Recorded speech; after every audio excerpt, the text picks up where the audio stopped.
Okay, good morning, everyone. Welcome to chapter 26.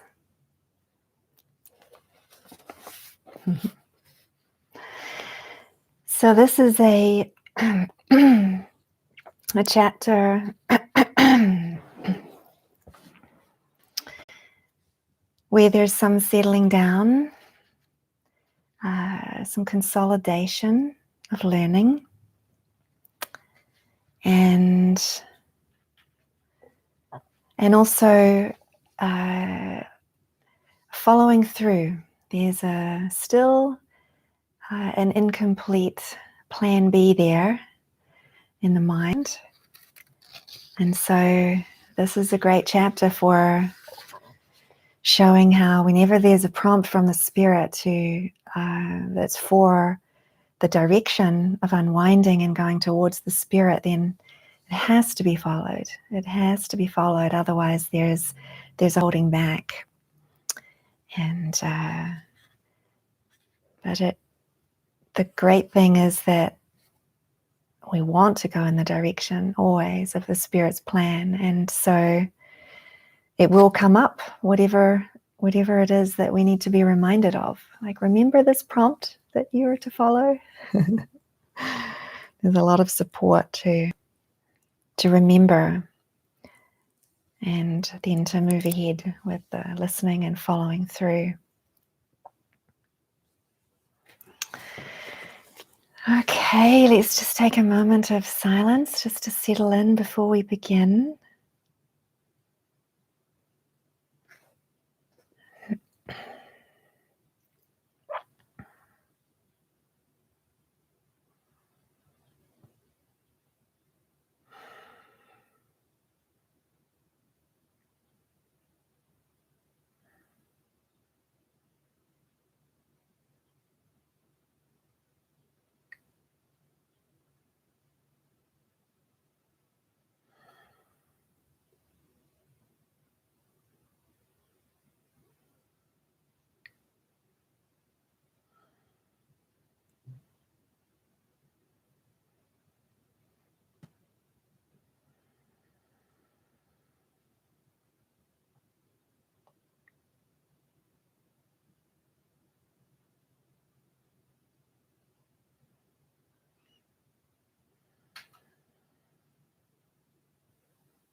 Thank you.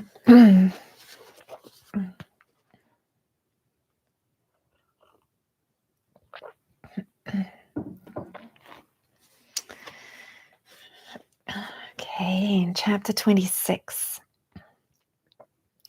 Steadfast Devotion, Winter and Spring 2007. And we start with a quote from the Course.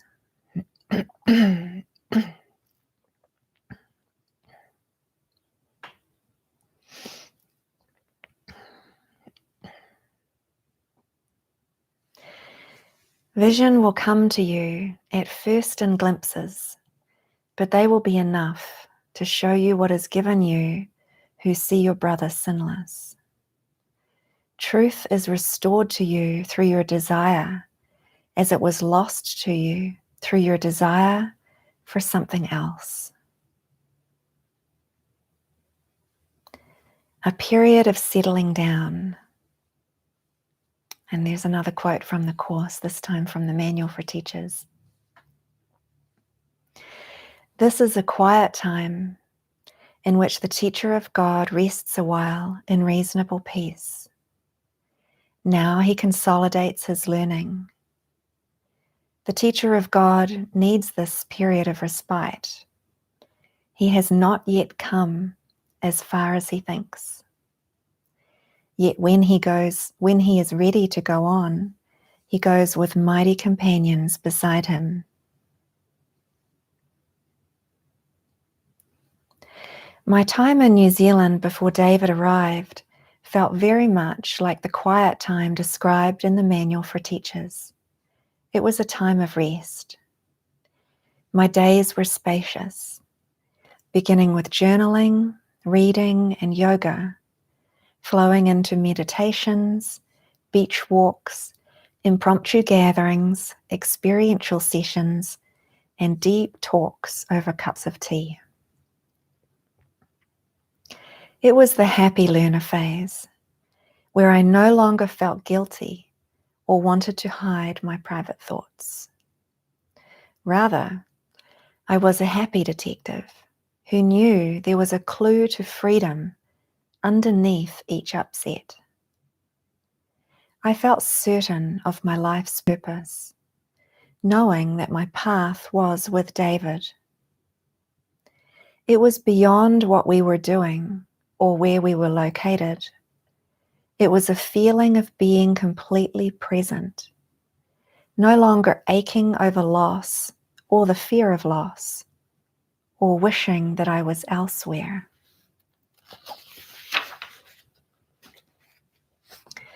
When David arrived, we held many wonderful gatherings and retreats in New Zealand and Australia.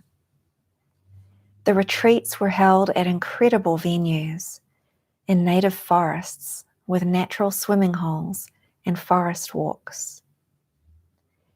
The meditation rooms were sanctuaries for the heart, perfect for falling into deep stillness, surrounded by a gentle chorus of birdsong and chirping cicadas. The retreats had an intuitive flow. The talks with David were deep, and I felt fully used by the Spirit as a miracle worker during one-on-one talks. I occasionally spoke during the gatherings with David. I also held yoga and experiential sessions with music, dance, and massage. Much of the competitiveness and self-doubt had been washed away, and I felt content to sit beside David, fully embracing every opportunity to extend. I felt connected with him and with everyone else, feeling the grace of the Spirit flowing continuously. When David turned to me at the end of a talk with a big smile of gratitude, I shone just as brightly. After each gathering, people came immediately to eye gaze with me in presence. While the rest of the room was filled with excited discussions and the busyness of packing up, I found myself engaged in deep, silent communion, time and time again. It was the most natural thing in the world, ending with twinkling eyes, smiles, and either tears of gratitude or bubbling laughter. I remember my prayer to the Spirit 2 years ago, asking what my function was. His reply had been, "You are simply to be the presence of love." How simple, how humble, and yet how glorious it is to know that this is my function.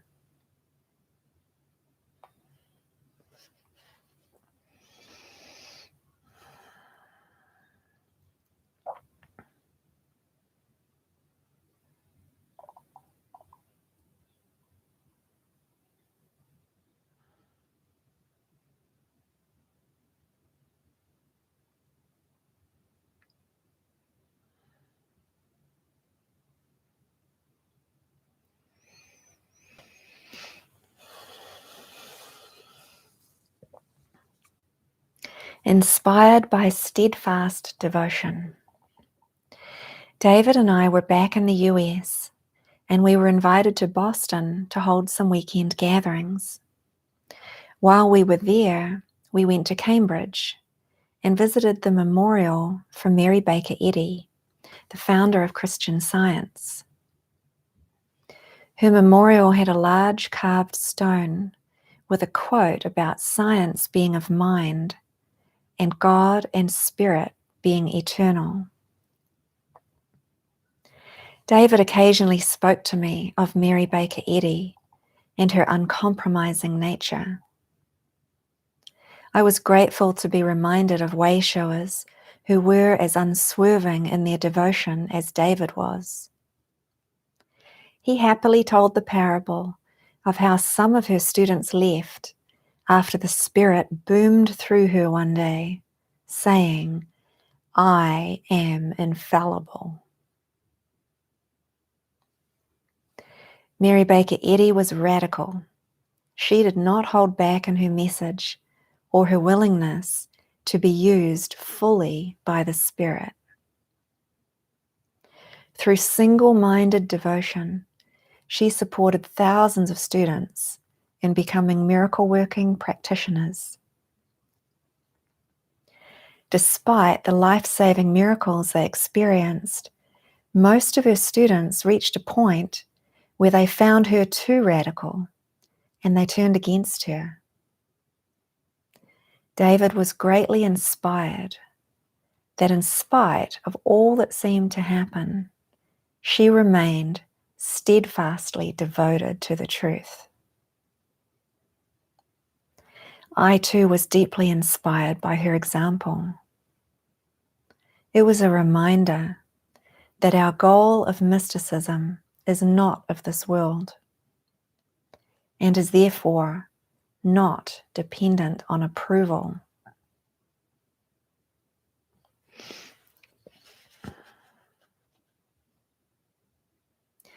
We had wonderful gatherings that weekend where the talks were mostly about holy relationship. After so much letting go of specialness, I was able to share from the perspective that there truly is no sacrifice or loss in saying yes to relationship with God.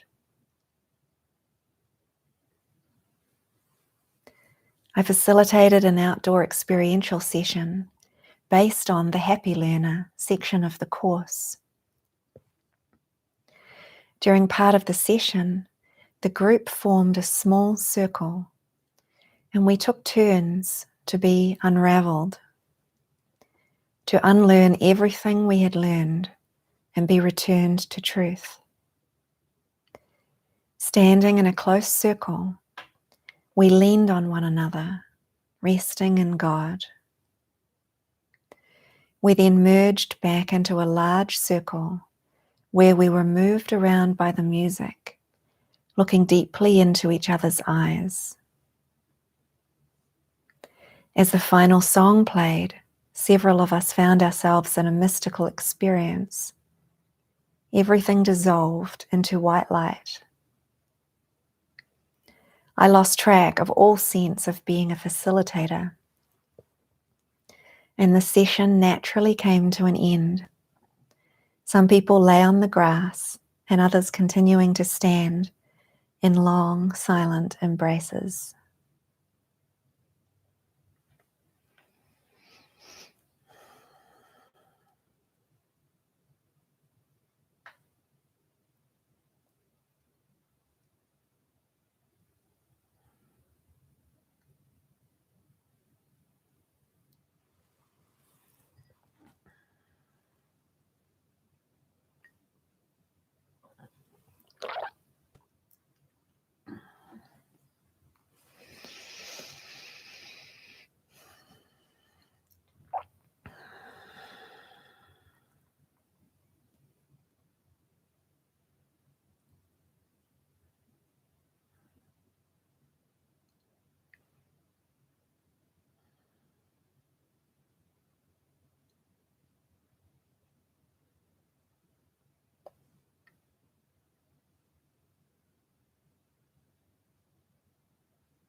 Holiness, the gift of freedom.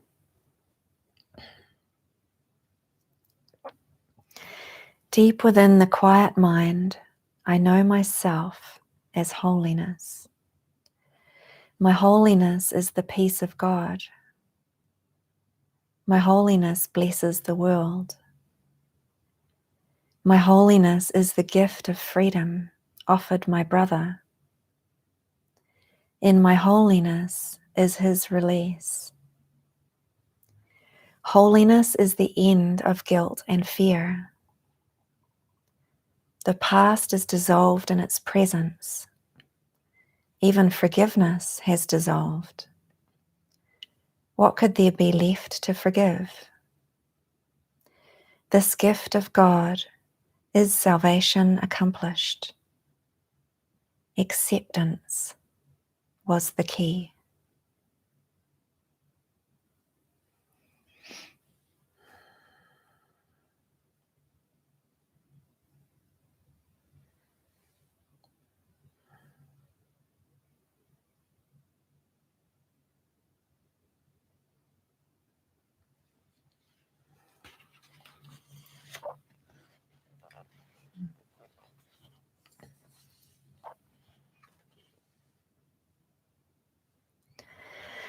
Final relinquishment of Plan B. David and I were back at the Peace House and in prayer with Jesus. I asked to be free of anything that was holding me back. I heard the guidance to sell the rental house I owned in New Zealand and immediately donate the funds to the ministry. A year and a half earlier, I had looked at the purpose of continuing to own the property. However, I had not taken any steps to actually sell it. At the time, I saw that the house was giving me a false sense of security, but I was frightened to tell my family about the decision to sell, as it meant leaving them and New Zealand behind for good. Occasionally, over the past year, I had seen that when resistance was high in my mind, the house became an alternative to the Spirit's plan. It was something I could go back to. Sitting in the presence of the Spirit, I could feel the lightness of the direction to let go of something that was elsewhere, and to have every part of my mind where I was. I shared the guidance I'd received with David and continued on with life at the Peace House. Weeks later, I was feeling separate from David, and I didn't know why. Out of the blue, he asked me if the house was for sale yet, because the funds from the sale were to be transferred to the ministry. I was shocked. David had never told me what to do before. This didn't have the tone of a suggestion. It was a clear direction. Was he trying to control my life? In prayer, Jesus told me to look back in my journals. And there, in my own handwriting, was the guidance to sell the house and donate the funds. I saw that I'd been trying to hold on to the last remnant of control I thought I had over my life. And all that David wanted for me was freedom. I still had resistance to the idea of losing both my family and New Zealand. Regardless, I knew I had to follow through with the guidance. Being in integrity was essential, and feeling split was simply painful. A week later, I called Jackie and asked if she would help me sell the house. I shared the whole experience with her, and she was very supportive. When Roger got on the phone, he began reflecting the doubt thoughts in my mind, asking if I was absolutely sure about my decision to sell the house. He started coming up with alternative options. The first was to sell half of the house to him, so I would have it to come back to. The second was to sell the house and invest in his company, leaving me some backup finances. The more Roger came up with plans C, D, and E, the easier it became for me to see that plan A, the Spirit's plan, was all I truly desired.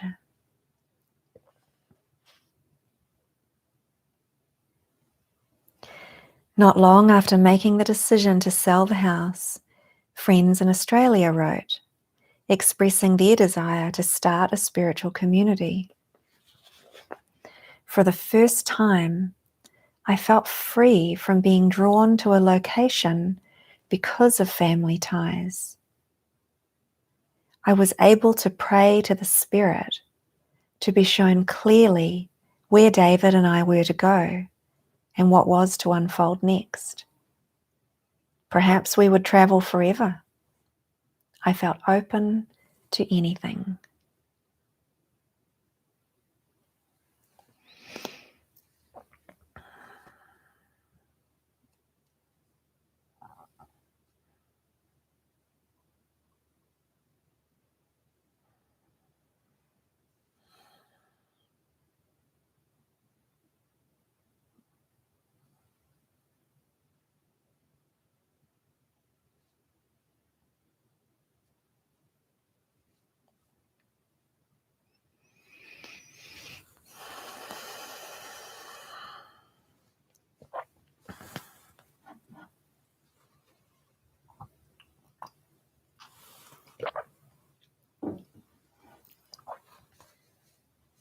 Following through,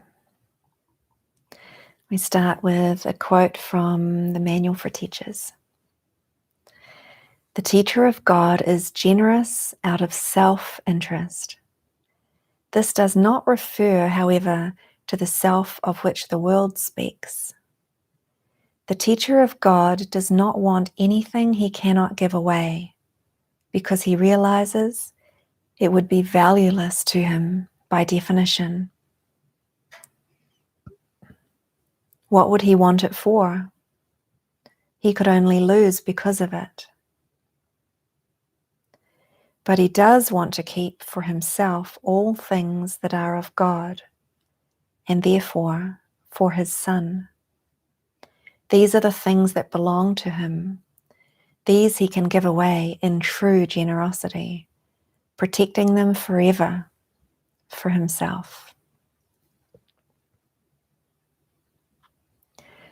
Shortly after listing my house for sale, Jackie emailed to say that I had a buyer offering the full asking price. Feeling anxious, I sat with the doubts that immediately arose. It was the familiar squeeze of approaching the eye of the needle. What if this isn't my calling? What if David goes off with another partner and I'm left with no money of my own and nowhere else to go? How do I really know this is the Spirit's plan? Remaining in prayer over the following days, I trusted the outcome to the Spirit, and the house was sold within a week.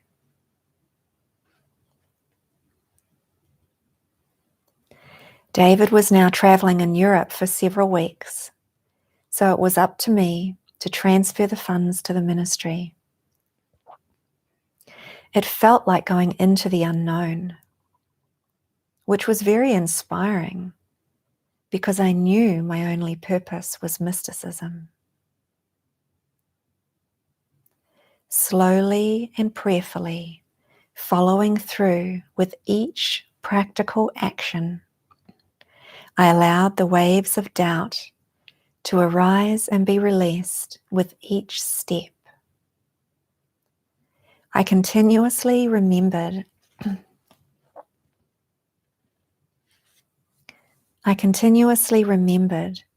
that it was the Spirit's guidance that I was following.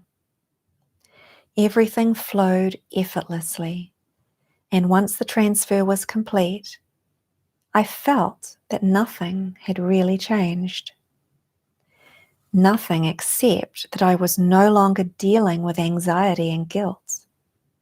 So in fact, everything had changed.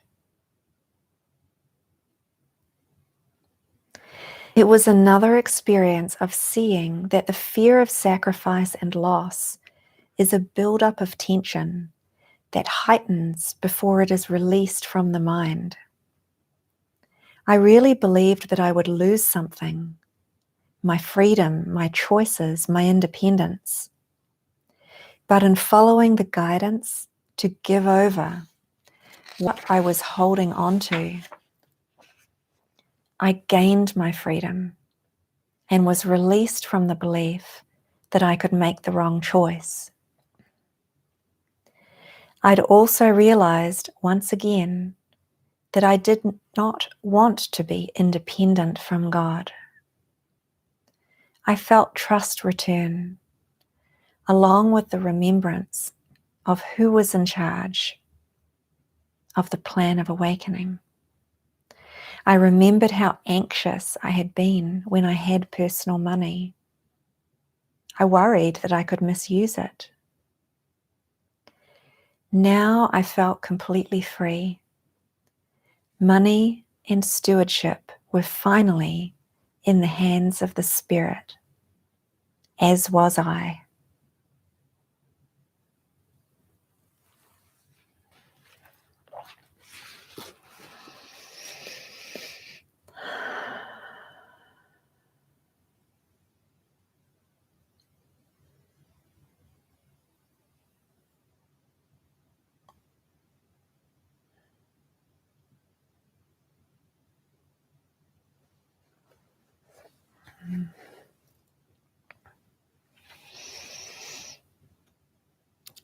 Okay, thank you everyone. Thank you for joining. So we will come back for the final chapter in a little while here. So let's see, it's 11 o'clock my time. So 11:30. Let's see.